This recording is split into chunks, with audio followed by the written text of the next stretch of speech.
Hey guys, I'm Nicole. Welcome back to my channel. Today we're talking all about how to book those very first wedding photography clients starting from ground zero.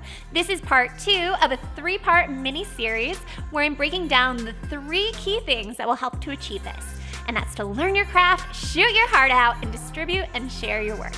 In the last video, we talked about active learning and why just watching YouTube videos isn't enough, although I do really love our time here together. And in today's video, we're talking about actually getting those shoes on and going out and doing the fun part, which is shooting and how to build a portfolio filled with work you love and the kind of work that you want to get. So we've talked in the past about the importance of needing to show what you want to shoot. Your ideal client is going to have a hard time visualizing you as their perfect, must-have photographer unless you can show what you can do. And that's why the number 1 focus in the beginning for a new photographer should really be to go out and shoot. Now, when I say this, you might be thinking, yeah, no doubt, Chelsea, but what do I actually do? How do I build a portfolio when I'm not shooting all that much? My answer for this is you do whatever it takes. Look, I've been in your shoes. When I was just getting started, I had second shot for a few months, but when I went out on my own, I wasn't able to show any of that work, not even in private. I literally had 0 work to show, and I had to start from scratch to be able to build that portfolio back up. So I know it's easy for an established photographer to say, just go shoot more, when in reality, you're like, well, I'm not bringing in any work. I don't have demand yet.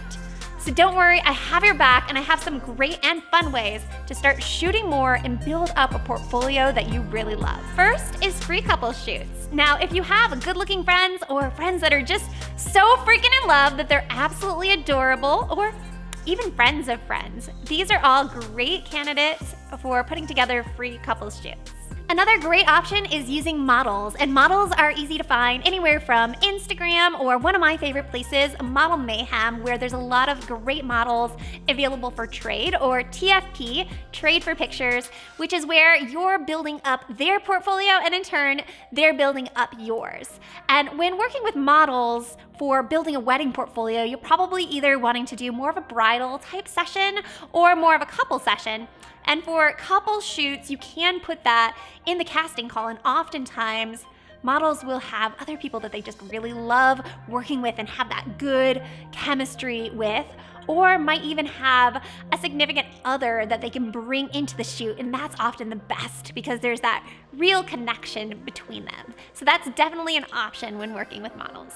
There's also the option of putting together styled shoots and mutually beneficial collaborations between you and other vendors. I actually have a video all on styled shoots, so if you haven't already, be sure to check that out and it will help you with getting started putting together your first styled shoots. Number 4 is workshops. Now, eventually you're gonna wanna fill your portfolio with work that was entirely yours, your clients, your art direction, and your vision.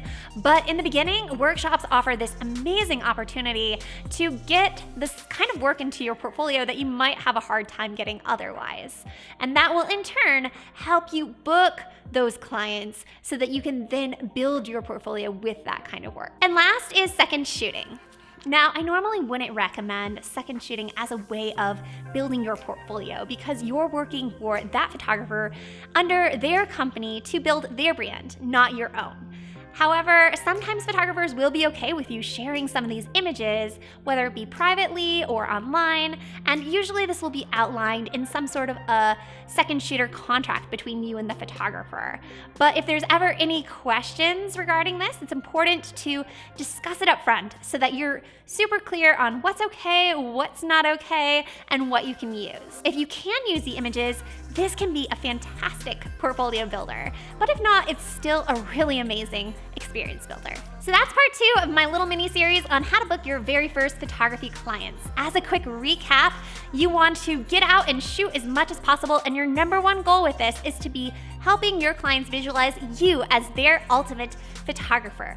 Get creative about how to get out and shoot more. You can do free couple shoots, model shoots for trade, styled shoots, workshops, second shooting. The key is to just get out there and shoot your heart out. Be sure to check out part 1 if you haven't already, and also to subscribe and hit the bell so that you're notified when part 3 is up. Because all this hard work doesn't matter if those images are just sitting on a laptop, which makes this probably the most important of all. Distribution, the who, what, and where of how to get your work out there and discovered. I'm really looking forward to it and can't wait to see you guys next video. Bella got a little haircut.